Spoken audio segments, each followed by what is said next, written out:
Assalamualaikum warahmatullahi wabarakatuh. Nama saya Delinda Dakna. NIM saya 1901100030. Di sini saya akan menjelaskan dua bagian dari hasil kerja kelompok kami. Langsung saja. Baik, di sini saya akan menjelaskan, mempresentasikan bagian A, pengertian cerita dalam pendidikan anak. Bercerita adalah suatu kegiatan yang dilakukan seseorang secara lisan kepada orang lain dengan alat tentang apa yang harus disampaikan dalam bentuk pesan, informasi, atau hanya sebuah dongeng yang dikemas dalam bentuk cerita yang dapat didengarkan dengan rasa yang menyenangkan. Bercerita adalah menuturkan sesuatu yang mengisahkan tentang perbuatan atau suatu kejadian dan disampaikan secara lisan dengan tujuan membagikan pengalaman dan pengetahuan kepada orang lain.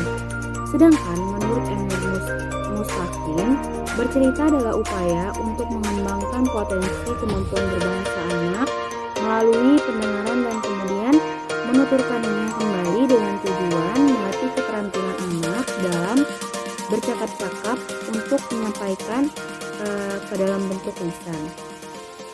Yang selanjutnya, pengertian bercerita menurut beberapa ahli. Yang pertama ada menurut Burhan Nurgiantoro, bercerita merupakan salah satu kebiasaan masyarakat sejak dahulu sampai sekarang. Hampir setiap siswa yang telah menikmati suatu cerita akan selalu siap untuk menceritakannya kembali, terutama jika cerita tersebut mengesankan bagi siswa tersebut. Yang kedua, yang bagian B, bercerita merupakan menurut Burhan Nurgiantoro, bercerita merupakan salah satu bentuk tugas kemampuan berbicara yang bertujuan untuk mengungkapkan kemampuan berbicara yang bersifat pragmatis. Ada dua unsur penting yang harus dikuasai siswa dalam bercerita, yaitu linguistik dan unsur apa yang diceritakan, ketepatan ucapan, tata bahasa, kosakata, kefasihan, dan kelancaran, menggambarkan bahwa siswa memiliki kemampuan berbicara yang baik. Yang ketiga ada menurut Tarigan. Di sini Tarigan menjelaskan bercerita merupakan salah satu keterampilan berbicara yang bertujuan untuk memberikan informasi kepada orang lain. Dikatakan demikian karena berbicara tersebut termasuk dalam situasi informatif yang ingin membuat pengertian-pengertian atau makna-makna menjadi jelas. Dengan bercerita, seseorang dapat menyampaikan berbagai macam cerita, ungkapan berbagai perasaan sesuai dengan apa yang dialami, dirasakan, dilihat, dibaca, dan diungkapkan kemampuan dan keinginan membagikan pengalaman yang diperolehnya. Baik, yang bagian B, tujuan cerita dalam pembelajaran bahasa Arab untuk anak. Sebelum membicarakan tentang tujuan dan metode cerita, ada hal yang perlu diketahui terlebih dahulu, bahwa metode pembelajaran bahasa Arab untuk anak ada yang harus diperhatikan unsur-unsurnya. Yang pertama, prinsip-prinsip dasar pembelajaran bahasa Arab untuk anak-anak sama saja dengan prinsip-prinsip pembelajaran bahasa asing secara umum. Yang kedua, pembelajaran bahasa Arab untuk anak-anak harus disesuaikan dengan perkembangan anak, baik bidang psikologis, intelektual, dan aspek lainnya. Yang ketiga, hendaknya pembelajaran bahasa Arab itu untuk anak dilakukan secara alamiah, komunikatif, dan menggunakan al-wasail, al-mu'inah, as-samiyah, al-basoriyah, atau audio visual aids. Yang keempat, buku yang digunakan harus disesuaikan dengan perkembangan jiwa, pikiran, dan pertumbuhan bahasa anak. Buku pegangan selayaknya dihiasi dengan berbagai gambar-gambar yang menarik. Yang kelima, bahasa komunikatif seperti ucapan selamat dan muhadza muhadatsa yaumiyah, percakapan sehari-hari, perlu mendapatkan perhatian sejak permulaan. Adapun tujuan dari metode bercerita, yang pertama ada melatih daya tangkap dan daya konsentrasi anak didik. Yang kedua, melatih daya pikir dan fantasi anak. Yang ketiga, mengembangkan kemampuan berbahasa dan menambah pemendahaan kata kepada anak didik. Yang keempat, menciptakan suasana senang di lingkungan kelasnya, di dalam kelasnya. Sedangkan menurut Abdul Aziz Abdul Majid, tujuan penceritaan adalah sebagai berikut. Untuk yang pertama, untuk menghibur siswa, untuk menghibur anak didik. Yang kedua, menambah wawasan agama. Yang ketiga, menambah pembendaharaan bahasa dan kosakata. Yang keempat, menumbuh kembangkan daya imajinasi anak, karena anak usia dini itu daya keinginan tahuannya itu lebih tinggi, mereka tuh mereka itu kepo gitu, banyak hal yang mereka pertanyakan nantinya. Yang kelima ada membersihkan cita rasa atau feeling. Yang keenam, melatih siswa mengungkapkan ide. Baik, sekian dari saya. Assalamualaikum warahmatullahi wabarakatuh. Bismillahirrahmanirrahim. Saya Miftul Khairah, NIM 190110040. Di sini saya akan menjelaskan tentang manfaat cerita untuk anak usia dini. Dalam bercerita atau mendorong, ada prinsip-prinsip tertentu yang harus dipegang oleh kita sebagai orang tua atau calon guru. Prinsip yang utama yang kita tekankan yaitu sebuah cerita atau dongeng yang harus memiliki nilai yang bercermin pada tanggung jawab dalam mengembangkan kepribadian anak. Adapun manfaat dalam bercerita untuk anak ini yaitu yang pertama, mengembangkan kemampuan berbahasa pada anak dan memperkaya kosakata bagi anak. Terus kata-kata yang baru didengar melalui dongeng atau semakin memperkaya kosakata dalam berbicara, sehingga melalui berdongeng akan semakin memperkaya kosakata dan secara tidak langsung mengajarkan pemberdayaan kata yang banyak pada anak. Melalui cerita bagi anak SD usia dini ataupun anak TK, bercerita juga bisa melatih dan memperkaya kemampuan bahasa, struktur kalimat yang lebih kompleks lagi.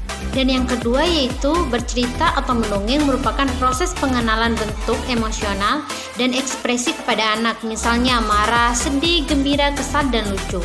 Di mana hal ini akan memperkaya pengalaman emosi yang akan berpengaruh terhadap pembentukan dan pengembangan kecerdasan emosional pada anak. Terus yang ketiga, memberikan efek menyenangkan, bahagia, dan ceria, khususnya bila cerita disajikan adalah cerita lucu, di mana secara psikologis cerita lucu membuat anak senang dan gembira, rasa nyaman dan bahagia, lebih mudah untuk menyerap nilai-nilai yang kita ajarkan melalui bercerita. Terus yang keempat yaitu membuka daya imajinasi dan kreatif pada anak, memperkaya, di mana anak akan memperkaya daya ingatnya serta membuka cakrawala pemikiran anak menjadi lebih kritis dan cerdas. Dan yang kelima yaitu dapat menumbuhkan rasa empati terhadap diri anak tersebut, di mana lewat cerita atau membacakan cerita yang menyentuh jiwa dan perasaan, atau bahkan cerita tersebut narasumber dari pengalaman masa kecil kita sendiri. Terus kejadian ini di lingkungan sosial atau tayangan televisi yang menarik sehingga menyentuh perasaan mereka.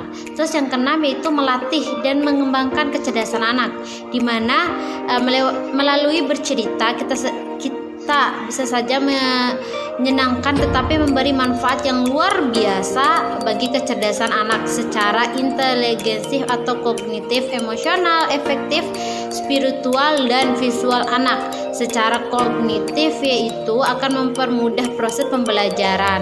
Terus secara efektif, cerita akan mempengaruhi suasana hati dan menumbuhkan perasaan empati yang positif terhadap anak.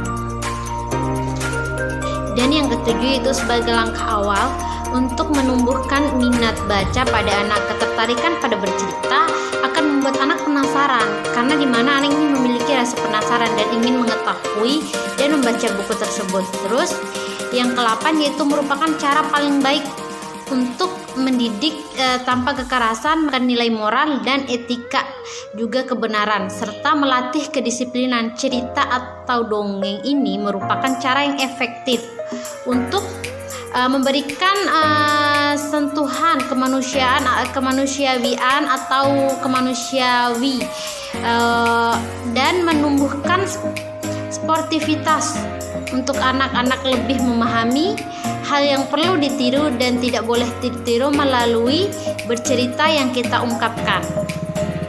Yang terakhir atau yang 9 yaitu membangun hubungan personal dan mempererat ikatan batin orang tua dengan anak. Ini merupakan manfaat yang paling penting bagi anak kita juga, termasuk bagi kita yang tidak bisa selalu mendampinginya. Membaca bercerita merupakan hal yang paling baik dan yang untuk mendekatkan mereka dengan kita, sehingga terbinalah komunikasi yang baik dan membuat anak dengan orang tuanya itu makin erat lagi. Kasih sayangnya yang begitu luar biasa. Baik, bismillahirrahmanirrahim. Assalamualaikum warahmatullahi wabarakatuh. Nama saya Asih Suryani, NIM 19011034. Baik, di sini saya sebagai pemateri ketiga terkait dengan cerita untuk anak-anak. Adapun materi selanjutnya yaitu macam-macam teknik bercerita untuk anak-anak. Di dalam bercerita, pendidikan harus memperhatikan teknik-teknik bercerita supaya peserta didik tertarik untuk mendengarkan cerita atau dongeng yang disampaikan oleh gurunya, ataupun teknik atau cara yang harus dilakukan oleh guru, yaitu yang pertama, bercerita langsung dari buku. Di dalam bercerita yang umumnya digunakan oleh orang tua kepada anaknya adalah membacakan buku cerita. Meskipun konvensional, cara ini sangat ampuh untuk membuat anak penasaran dengan isi buku yang dibacanya. Dan begitu, anak akan termotivasi untuk belajar membaca. Selanjutnya, anak akan tertarik untuk membaca karena merasa akan menemukan hal-hal yang baru di dalam buku tersebut. Akan tetapi, memiliki memori membaca buku cerita sebagai suatu pengalaman yang akan menyenangkan. Yang kedua atau cara yang kedua yaitu bercerita dengan gambar. Bercerita dengan gambar membuat anak-anak lebih mudah mengimajinasikan. Selain itu, gambar yang dihadirkan juga dapat membantu pemahamannya terhadap isi cerita. Teknik ini juga memiliki beberapa kelebihan dan kekurangan. Kelebihannya diantaranya pencerita dapat mengembangkan isi cerita tanpa terpaku dengan alur cerita yang sebenarnya. Anak juga akan lebih bersemangat karena bisa mengamati gambar sambil mendengarkan cerita.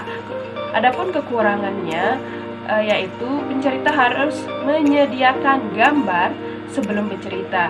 Cara ini memiliki sedikit merepotkan. Akan tetapi dengan bantuan gambar-gambar yang kita ambil dari internet, pencerita akan lebih mudah mendapatkan media yang diinginkan. Adapun teknik yang ketiga yaitu bercerita dengan boneka. Salah satu teknik bercerita yang direkomendasikan oleh penggunaan media berupa boneka, Anda bisa improvisasikan suara Anda sesuai dengan karakter boneka yang sedang dimainkan. Boneka ini pun beragam-ragam, mulai dari boneka tangan, bantal, guling, ataupun boneka-boneka lainnya yang relevan dengan isi cerita. Boneka tangan untuk menunjukkan atau menunjang kegiatan bercerita mudah didapatkan di toko. Adapun cara yang keempat yaitu bercerita dengan barang-barang di sekitar. Teknik bercerita berikutnya yang cukup mudah yaitu dengan bantuan barang-barang yang di sekitar kita. Misalnya menggunakan sepatu, botol minum, keran cuci tangan, baju, ataupun benda-benda lainnya yang ada di sekitar anak. Bercerita dengan bantuan benda-benda di sekitar kita sekaligus mengajarkan kita akan kearifan lokal kepada anak. Adapun manfaat dari bercerita menggunakan benda-benda yang ada di sekitar yaitu untuk membiasakan anak untuk hidup dengan teratur dan mencintai lingkungannya, Misalkan, anak ingin membiasakan anak untuk meletakkan sepatu pada tempatnya setelah pulang sekolah. Anda dapat berpura-pura menjadi sepatu yang menangis karena tidak disimpan dengan baik oleh pemiliknya. Nah, itu tadi pemaparan materi terkait dengan macam-macam teknik bercerita. Nah, di sini saya dapat menarik kesimpulan dari pemaparan materi pertama dan kedua dan ketiga. Di sini saya dapat menyimpulkan bahwa bercerita adalah menuturkan suatu yang mengisahkan tentang perbuatan atau suatu kejadian secara lisan dalam upaya untuk mengembangkan potensi kemampuan berbahasa. Kedua, adapun tujuan dari bercerita yaitu menurut Abdul Aziz Abdul Majid, tujuan bercerita adalah yang pertama untuk menghibur siswa, yang kedua menambah wawasan agama, yang ketiga menambah pemendaharaan bahasa dan kosakata, yang keempat menumbuh kembangkan daya imajinasi, yang kelima membersihkan cita rasa, yang keenam melatih siswa mengungkapkan ide-ide. Selanjutnya, manfaat cerita untuk anak-anak. Adapun manfaat cerita untuk anak-anak yaitu yang pertama, mengembangkan kemampuan berbicara dan memperkaya kosakata anak. Yang kedua, bercerita untuk mendongeng merupakan proses pengenalan bentuk-bentuk emosi dan ekspresi kepada anak. Yang ketiga, memberikan efek menyenangkan, bahagia, dan cerita, khususnya bila cerita yang disajikan adalah cerita lucu. Yang keempat, menstimulasi daya imajinasi dan kreativitas anak. Yang kelima, dapat menumbuhkan empati dalam diri anak. Yang keenam, melatih dan mengembangkan kecerdasan anak. Yang ketujuh, sebagai langkah awal untuk menumbuhkan minat baca anak. Yang kedelapan, merupakan cara paling baik untuk mendidik tanpa kekerasan. Yang kesembilan, membangun hubungan personal dan mempererat ikatan batin orang tua dengan anak. Selanjutnya, macam-macam teknik bercerita. Adapun macam-macam teknik bercerita, yang pertama, bercerita langsung dari buku cerita. Yang kedua, bercerita dengan gambar. Yang ketiga, bercerita dengan boneka. Yang keempat, bercerita dengan barang-barang di sekitar. Nah, mungkin itu saja materi atau kesimpulan yang dapat saya sampaikan. Sekian dari kami. Wassalamualaikum warahmatullahi wabarakatuh.